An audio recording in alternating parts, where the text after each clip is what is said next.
So Jeffrey Okudah was the perfect pick for the Detroit Lions as they continue to build like the Bill Belichick Patriots. Let's get it started.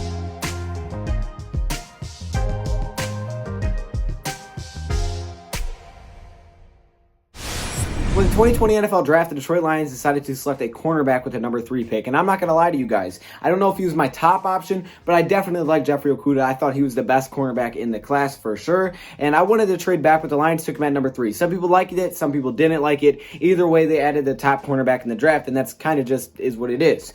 But it's a little bit deeper. I mean, Detroit Lions have continued to build like Bill Belichick and in New England Patriots. And even more this offseason, it's been kind of obvious of what they're going for, what kind of blueprint they are going after. See, Bill Belichick is one of the best coaches in NFL history. I mean, some people don't like him, but we all have to admit this guy is smart. And he's very, very smart as an NFL coach as he continues to find ways to beat teams in different ways. If that means not scoring a lot of points, but also shutting down your high-scoring opponent, that's what he'll do. If that means running up the score with your opponent and beating them and scoring 40 points, that's what he'll do. He'll find a way. Now, obviously, he's had the luxury of being with a guy like Tom Brady, who's possibly the GOAT, but he's still been very smart defensively, and you could see that even last year he had the top defense in the league, and it basically carried him to a playoff appearance as their offense was just okay. It wasn't anything great or spectacular, and that's why they got knocked out pretty quickly, but that defense was so good, and that's been something that's just been so impressive from Bill Belichick. But the thing is, he's always a step ahead of the rest of the NFL. He always seems like he's going to zig when everybody else zags, and he's always got something different to go against every single team, and schematically, he's always changing things up. He's always mixing things around. So he has been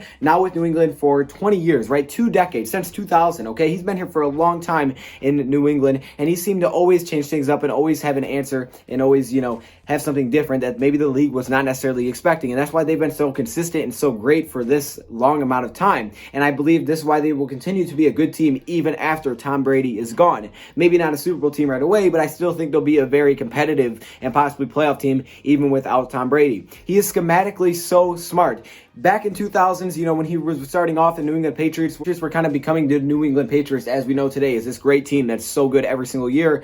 Well, in the early 2000s, he kind of made the 3-4 popular. He made that a thing. He made 2-gap 3-4 something that a lot of teams were really interested in because that's what he would run. And when that became very popular in the league, he had to come right back at him with a different route, and that was going back to the 4-3, reverting back to the 4-3. He would run an up-tempo, shotgun, barely any huddle type of quick passes, and then when the rest of the NFL caught on to that spread offense, then he came back and hit you with the running game. He hit you with the top offensive lineman in the draft. He hit you with, I'm just going to run right through you because that's your weakness defensively. He hits you with different things at different times that you're really not prepared for. And it's like he's always a step ahead of every team in the NFL. And when you look at the New England Patriots really for the last decade and you see how they've went about business, it's been pretty clear that they have had a different philosophy than a lot of other teams. And a lot of people talk about this, that they are a team that wants to build from the back to the front. But not enough people, I don't think, look into how much they actually do this and the way that they actually do it, because they build from the back to the front. Unlike many teams, they build the other way. They don't necessarily go trenches out, even though trenches are still important.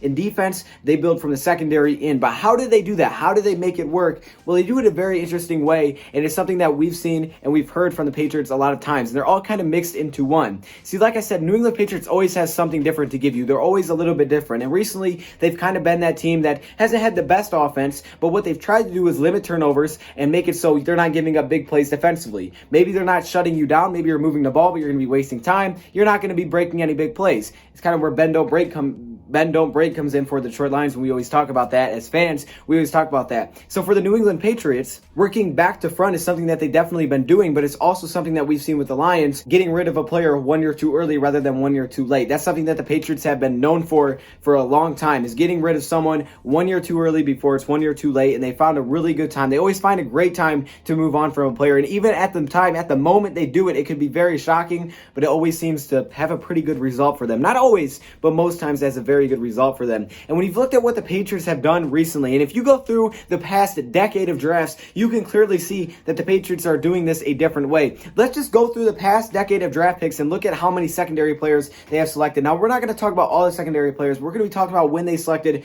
their first secondary player, and that's either a cornerback or a safety. In 2020, which was this season, in round 2, which was their first pick because they moved out of the first round, they selected Kyle Duggar. That was a second-round secondary player. They lost Duron Harmon in the offseason, but they wanted to have a really good secondary player that has the versatility. Then, go back to 2019, he drafted a cornerback in round 2. 2018, he drafted a cornerback in round 2. 2017, he had only 4 picks in that draft, so he didn't go with the secondary player. But skip that year, go to 2016. He drafted a cornerback in round 2, which was actually their first pick of that year's draft. In 2015, he drafted a safety in round 2. In 2014, he drafted a defensive back in round 6. So that was one of those ones where he waited a little bit.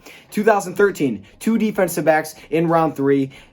Between Duron Harmon and Logan Ryan, both of which now Duron Harmon is with the Lions, a very good safety, and Logan Ryan is looking for a pretty nice paycheck. Then you go to 2012, they selected 2 defensive backs, one in round 2, one in round 6. Go to 2011, they selected one in round 2. Go to 2010, they took one in round 1. Every single year in the past decade, this team has been all over getting top secondary players, building backwards, building a different way, and it's something that even me as a fan, I really haven't understood it. I've always been a guy that's like, oh yeah, trenches. And I'm still big for trenches, especially in the offenses. So is the Patriots. They're all about building the line. And obviously you have to have a great D-line at the same time. And I think with the defense that we're running right now, it's all about that defensive tackle position. But that's also the reason Lions haven't necessarily went defensive end very much. They usually focus on linebackers, versatile players. They want to focus on building back to the front. And that's exactly what the Detroit Lions did this offseason. If you look at the Lions draft, in the first round, pick number 3, we selected a cornerback out of Ohio State. We took the top cornerback that has the athleticism. That's something that's hard to find. See, the thing is with New England Patriots and Bill Belichick's philosophy and how he likes to build a team, he wants to have guys that have football IQ and versatility over athleticism at most positions. However, at that cornerback position, you need to have athleticism